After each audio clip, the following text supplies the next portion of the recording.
السلام عليكم ورحمه الله تعالى وبركاته. مرحبا بكم شيوات مع حبيبه. اليوم غادي نشارك معكم هذا الخبز هذا اللي راه داير ضجه كبيره، فغادي نشاركو معكم بطريقه بسيطه وناجحه 100%. فقط تابع معايا الفيديو. كيف ما غادي تشوفوا معايا غادي نحتاج لهاد الوصفه هذه. عندي 550 غرام ديال الدقيق. انا استعملت الدقيق الابيض خاص بالخبز، درتو الخاص بالحلويات ديروا غير 500 غرام.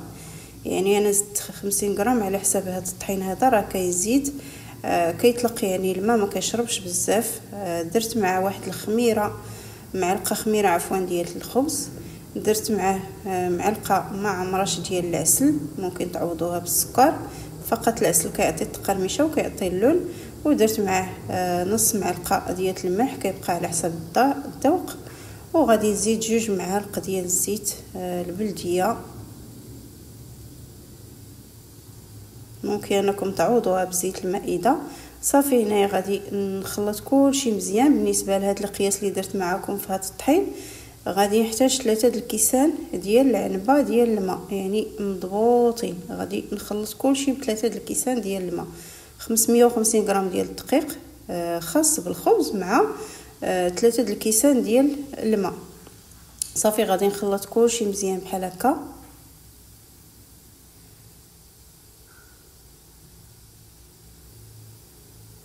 يعني راه كتخلطوا غير بالمعلقه، ما كتخلطوش بيديكم.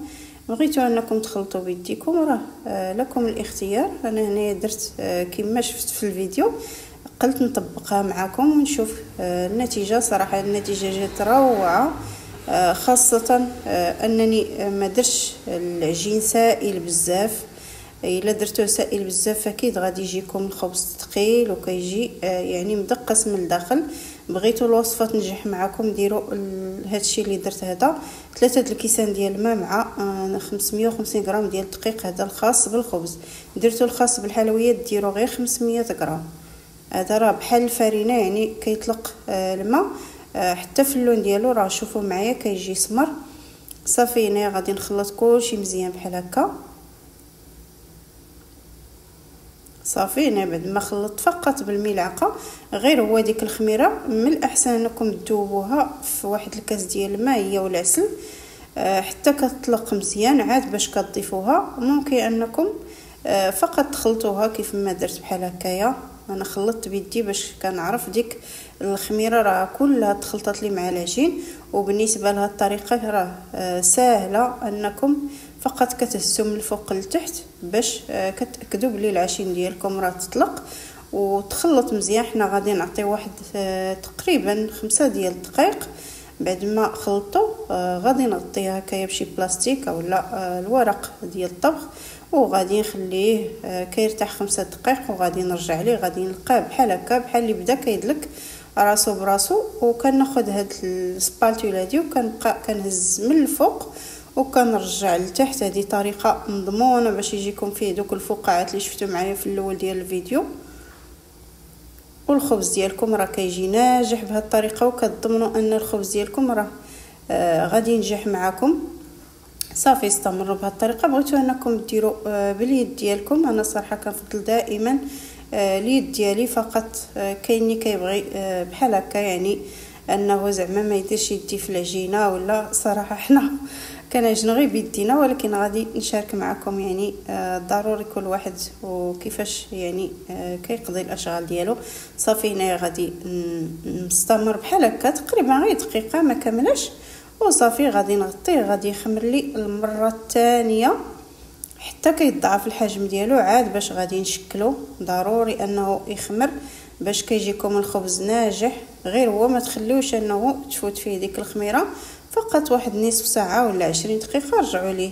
يعني راه دغيا كيخمر، خاصه اننا راه يعني باقي الجو سخون، وفي نفس الوقت انه العجينه ماشي قاصحه، العجينه خفيفه. صافي هنا غادي نغطيها وغادي نخليها بحال هكا حتى كتخمر. وغادي نرجع ليها، غادي نلقاها يعني خمرات. اسمحوا لي البنات الا كان الفيديو طويل، راه كنعتمد فقط باش من يعني ما نقطعش معكم التصوير وتشوفوا يعني المراحل كلها كيف ما هي.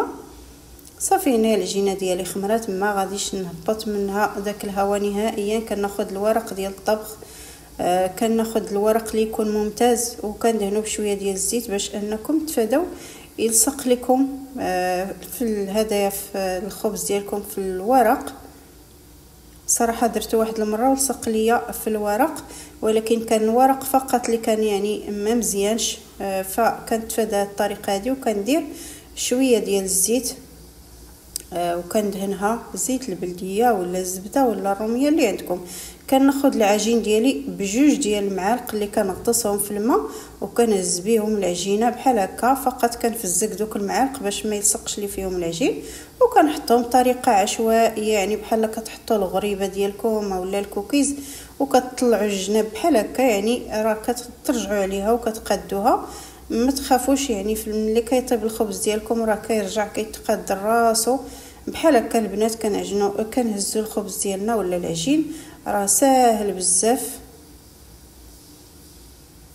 صافي بحال هكا وكنرجعوا اللاطه حتى كنشكل الخبز ديالي كيف ما شفتوا معايا. هنا غادي نعاود نرجع عليه البلاصه اللي بانت ليا عوجه بزاف، راه كنطلعها فقط للفوق. حتى هاد الطريقه كتساعد الخبز باش يجيكم يعني ناجح، وما ديروش غليظ البنات وما ديروش يعني كبير بزاف باش يجيكم داك الخبز مقبب كيف ما شفتوا معايا، ويجي في الجوانب يعني ماشي غليظ، ونفس الوقت البابه ديالو ما كتجيش مدقسه. هنا خديت داك الورق وفقط جمعته من الجناب ديال كل خبزه باش نتفادى انه يلصق ليا.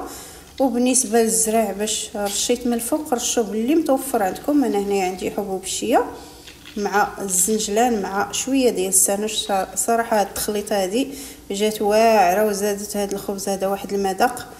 صراحه تيقوا بيا البنات، هذا الخبز ملي طاب وسخون جا بحال السفنج، يعني كتاكلوا غير هكاك بزيت العود مع اتاي، جا زوين بزاف. هنايا صافي غادي ناخذو غادي نفلحو بالمقاس، ولا من الاحسن يكون المقاس لان الزيزوا غادي يلصق لكم. صافي وكنديرو في الفران، راه كيكون مسخن من قبل، غير كنبدا كنشكل. راه كندير الفران ديالي كيسخن على 200 درجه الفوق والتحت، وكنرمي اللاطه ديالي والعافيه تكون شاعله الفوق والتحت وكنخليها كطيب.